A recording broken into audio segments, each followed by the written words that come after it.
Exercise 9.4 में कहा गया है अवकल समीकरणों को हल कीजिए। देखिए 9.4 बहुत ही सरल एक्सरसाइज है। पहला सवाल है डी वाई बटे डी एक्स बराबर sec x into ten X, ये दिया गया है।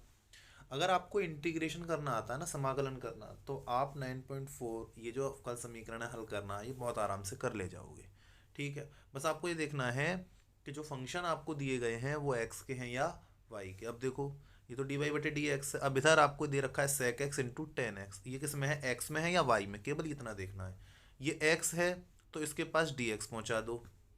ठीक है, अगर ये वाई के होते तो इनके साथ क्या पहुँचाना पड़ता, डी वाई। ठीक है, मतलब जिसका भी फंक्शन है, अगर एक्स का फंक्शन है तो उसके पास डी एक्स पहुँचाना है, और अगर वाई का फंक्शन है तो उसके पास क्या पहुँचाना है, वाई, और इंटीग्रेशन कर देना। देखिए, अब मुझे दिख रहा है ये एक्स के फंक्शन है तो मैं इसके पास डी एक्स पहुँचाऊंगा तिरछी गुणा करके, तो ये जाएगा डी वाई बराबर में sec x into ten x D X.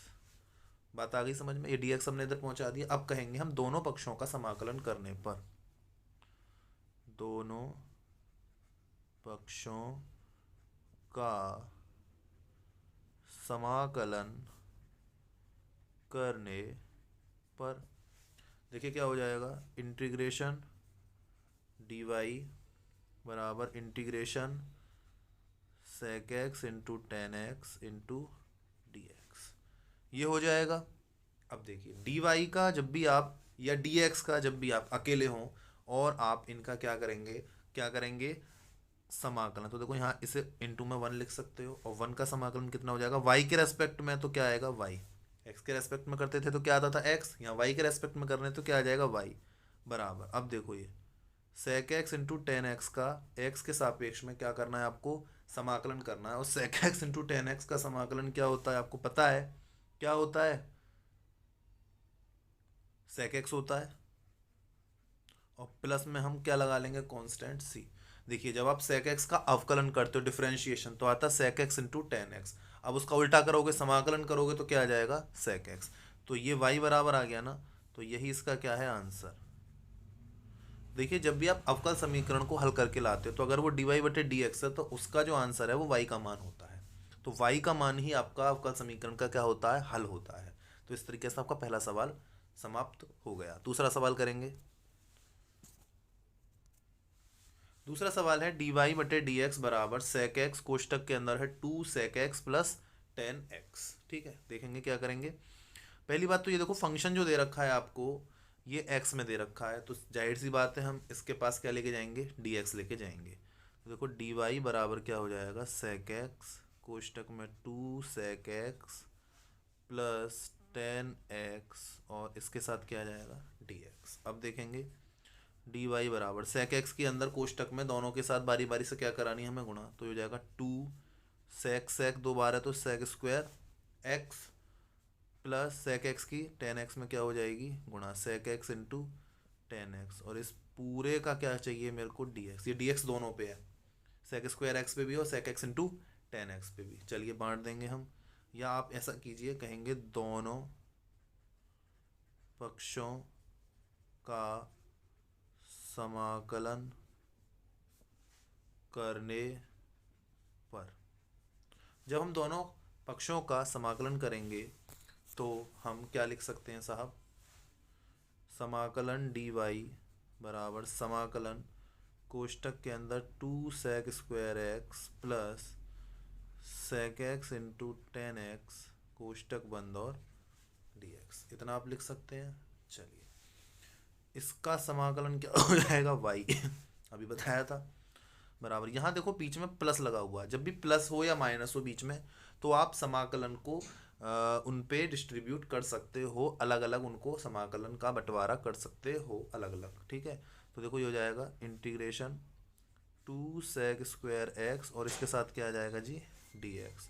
फिर प्लस है तो बीच में प्लस लगाओगे समाकलन इस पे आ जाएगा sec x into ten X, और साथ में क्या आ जाएगा जी, डी एक्स। चलिए तो क्या आएगा जी, ये वाई बराबर, देखो टू को तो बाहर ले सकते हो आप, तो हो जाएगा समाकलन sec square x D x plus समाकलन sec x into ten x D x. चलिए नीचे ही कर देते हैं इसे, तो हो जाएगा वाई बराबर टू, सेक स्क्वायर एक्स किसका अवकलन, डिफरेंशिएशन अवकलन किसका होता है, सेक स्क्वायर एक्स तो होता है टेन एक्स का। तो सेक स्क्वायर एक्स का समाकलन क्या हो जाएगा भैया, टेन एक्स प्लस ये वाला तो हमने अभी पहले सवाल में किया है, sec x into ten X का समाकलन क्या हो जाता है, सेक एक्स हो जाता है, और प्लस में समाकलन का कांस्टेंट आप लिख सकते हो। तो ये y बराबर आ गया ना समाकलन करने के बाद, तो यही आपका क्या हो जाएगा, आंसर हो जाएगा। चलिए अगला सवाल देखते हैं, तीसरा आप कर लीजिएगा, चौथा सवाल देखते हैं। देखिए ये आपका चौथा सवाल है, one plus X square D Y बटे डी एक्स बराबर एक्स, ये आपका सवाल है जी। अब देखिए डी वाई बटे डी एक्स के अलावा जो भी चीज़ें हमें दी हैं, देखो ये एक्स है, ये वन है, ये एक्स स्क्वायर है, तो डी वाई बटे डी एक्स के अलावा जो कुछ भी है वो एक्स में दे रखा है, और एक्स में दे रखा है तो यहाँ पर इस सब को एक साथ ले जाके उसके पास हमें क्या ले जाना पड़ेगा, डी एक्स। पहले तो केवल डी वाई बटे डी एक्स अकेला होना चाहिए तुम्हारे पास, ठीक है। इससे पहले वाले सवालों में डी वाई बटे डी एक्स अकेला था, ठीक है, यहाँ पर अकेला नहीं है, पहले से अकेला करना पड़ेगा। तो इसके साथ जो कुछ भी है उसे दूसरी तरफ भेजेंगे, तो ये जो आएगा डी वाई बटे डी एक्स बराबर, यहाँ पहले से क्या मौजूद है, एक्स, और ये इधर आएगा तो बटे में आएगा अपॉन में वन प्लस एक्स स्क्वायर। बात आपको समझ में आ गई। अब ये जो नीचे डी एक्स है वो यहाँ इसके पास चला जाएगा, डी वाई बराबर एक्स बट्टे में वन प्लस एक्स स्क्वायर, और साथ में क्या हो जाएगा जी, ये डी एक्स। अब आपको यहाँ से समाकलन करेंगे दोनों पक्षों का, तो यहाँ y का मान आप निकाल लेंगे, तो आप लिख लीजिएगा दोनों पक्षों का समाकलन करने पर, तो समाकलन डी वाई बराबर समाकलन x बटे में one plus X square into D x, ठीक है जी। चलिए इसका समाकलन करोगे तो हो जाएगा y बराबर समाकलन x upon one plus X square D x, इतना आया हमारे पास। अब देखो इसको करने का कोई वैसे फॉर्मूला हमारे पास नहीं है, हम क्या कर सकते हैं जी, हम नीचे वाले पूरे को क्या मान लेंगे, t मान लेंगे। माना, यहाँ पे लिखेंगे माना वन प्लस एक्स स्क्वायर बराबर t, और जब t मान लेते हैं तो फिर दोनों पक्षों का हमें क्या करना पड़ता है, अवकलन करना पड़ता है। तो दोनों पक्षों का जब हम t के सापेक्ष क्या करेंगे, सॉरी x के सापेक्ष क्या करेंगे, अवकलन। देखो वन का करोगे तो जीरो आएगा, उसे नहीं लिखते। x का करो, x की घात दो का करोगे तो 2x हो जाएगा, बराबर में इसका x के सापेक्ष में करोगे तो dt बटे में क्या आ जाएगा, dx। अब यहाँ से देखो यहाँ हमारे पास क्या है, dx है, तो हमें dx का मान निकालना है, तो dx इधर आ जाएगा और 2x इसके नीचे आ जाएगा कैंची की गुणा से, तिरछी से। तो dx बराबर आएगा, dt तो है ही है, नीचे क्या पहुँच जाएगा 2x, ठीक है। बस यही चेंजेस जो हमें करने हैं वो हम करेंगे। दोबारा से सवाल पे आते हैं, y बराबर समाकलन, ऊपर क्या था आपका x बटे में इस पूरे को आपने क्या मान लिया है, t, तो यहाँ लिखेंगे हम t, ठीक है जी। dx की जगह मैं क्या लिख सकता हूँ, dx बराबर है मेरा dt बटे 2x, तो गुणा में dt बटे 2x, ठीक है जी। x से x कट गया और ये दो 1/2 के रूप में बाहर आ जाएगा, तो यहाँ क्या बचेगा, y बराबर 1/2 समाकलन 1 क्या बचेगा, देखो x से तो x कट गया, क्या बचा, केवल 1 बचा ना, तो 1/t, और साथ में क्या है आपका dt। अब देखिए जरा, ये हो जाएगा 1/2, 1/t को t के सापेक्ष में समाकलन क्या हो जाएगा, log t, और प्लस में हम इसका कांस्टेंट लिख देते हैं c, तो y बराबर 1/2 log, अब t की वैल्यू लौटा दो, t बराबर क्या था, वन प्लस एक्स स्क्वायर, तो यहाँ t की जगह आप वन प्लस एक्स स्क्वायर और प्लस c, यही आपका क्या हो जाएगा भैया जी, आंसर हो जाएगा, ठीक है जी। अब देखो सवाल नंबर 10 थोड़ा अलग है, यहाँ पे डी वाई बटे डी एक्स अकेले दे रखा है, चलो आधा काम तो हो गया, हमें अकेला नहीं करना पड़ेगा। बराबर दे रखा है 1 में under root Y square plus 2y plus 1। अब देखो यहाँ पे जो फंक्शन दे रखा है वो x में ना होके किस में है, y में है, किस में है, y में। तो बेटा अब इसको किसके साथ रखना है आपको, dy के साथ, और dx अलग रहेगा, ठीक है। तो अब यहाँ पे y का मान नहीं निकालना, आपको x का मान निकालना है, ठीक है। कैसे, बस ये समझो कि ये फंक्शन y का है तो इसके साथ हमें dy रखना है, अगर ये x का होता तो इसके साथ क्या रखते, dx। बस इतना सा लॉजिक है। तो ये इधर कैंची की गुणा और इसकी इधर कैंची की गुणा, तो क्या हो जाएगा अंडर रूट में Y square plus 2y plus 1, इसके साथ क्या आ जाएगा जी dy, और बराबर में dx से कम dx। ठीक है जी। अब देखो ये किसका फॉर्मूला होता है, अंदर वाला केवल, अंडर रूट को भूल जाओ अभी थोड़ी देर में, चलो अंडर रूट तो मैंने वैसे ही लिख दिया। ये अंडर का जो फॉर्मूला है देखो ये क्या है, Y square plus 2y plus 1।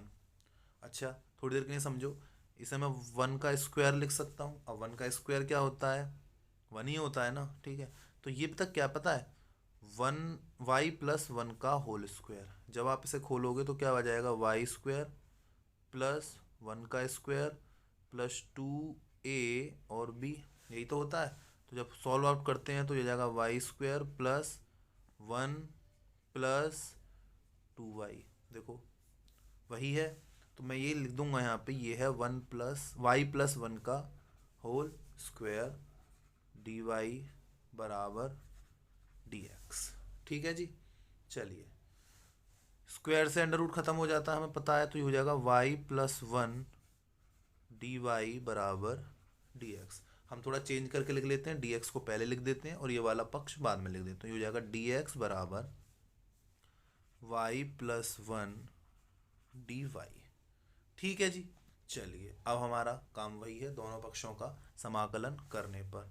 तो हम समाकलन का चिन्ह dx बराबर समाकलन का चिन्ह y प्लस 1 dy। ठीक है जी। अब करेंगे तो देखो इसका जो है इसका तो x हो जाएगा बराबर, देखो यहाँ प्लस का चिन्ह लगा हुआ है। आप क्या करेंगे, समाकलन को बांट देंगे प्रत्येक को अलग अलग। तो समाकलन y dy प्लस समाकलन 1 dy। ठीक है जी। तो x बराबर y का y के रेस्पेक्ट में समाकलन होता है y स्क्वायर बटे में 2, पढ़ा है ना, प्लस यहाँ इसका y के रेस्पेक्ट में कर रहे हैं तो कितना हो जाएगा y, x के रेस्पेक्ट में कर रहे होते तो x आता, y के रेस्पेक्ट में तो y, t के रेस्पेक्ट में तो t। ठीक है। और प्लस का क्या हो जाएगा c कांस्टेंट। ठीक है। यही आपका क्या है आंसर है, आप मिला सकते हो। धन्यवाद। सवाल नंबर 12 देखिए आप, यहाँ लिखा हुआ dy बटे dx बराबर 1/y प्लस साइन x। अब देखो यहाँ जो फंक्शन है बेटा वो y में दे रखा है, तो इसको आप dy के पास ले जाइए और dx सबका अलग रहेगा। तो वही तिरछी कैंची की गुणा हो जाएगा, तो ये हो जाएगा y प्लस साइन y, और इनके साथ क्या आ जाएगा ये dy, और बराबर में dx एकम dx। क्या आप समझ पा रहे हैं। चलिए अब क्या करना है आपको, दोनों पक्षों का समाकलन करने पर। तो समाकलन y plus sign y dy बराबर समाकलन dx। चलिए यहाँ प्लस का चिन्ह है, समाकलन बांट दीजिए। समाकलन y dy प्लस समाकलन साइन y dy बराबर समाकलन dx। चलिए y का क्या हो जाएगा, y के रेस्पेक्ट में वाई स्क्वायर बटे 2 प्लस साइन y का क्या हो जाएगा समाकलन, देखो साइन y का होता है माइनस कॉस y, तो हो जाएगा माइनस का कॉस y। जब आप कॉस y का आप अगर y के रेस्पेक्ट में ही अवकलन करो तो क्या आता है माइनस साइन y, तो साइन y का समाकलन हो जाएगा माइनस कॉस y। और प्लस क्या लेना पड़ेगा आपको c कांस्टेंट, और बराबर में कितना हो जाएगा x हो जाएगा। इसे पलट के लिख दो, x बराबर करके लिख दो, तो x बराबर हो जाएगा y स्क्वायर बटे 2, और ये प्लस ये माइनस क्या हो जाएगा minus cos y plus c। यही आपकी इस अवकल समीकरण का क्या हो जाएगा हल हो जाएगा, यही आपका उत्तर है। और बाकी के सवाल इस एक्सरसाइज के आपको करने हैं। धन्यवाद।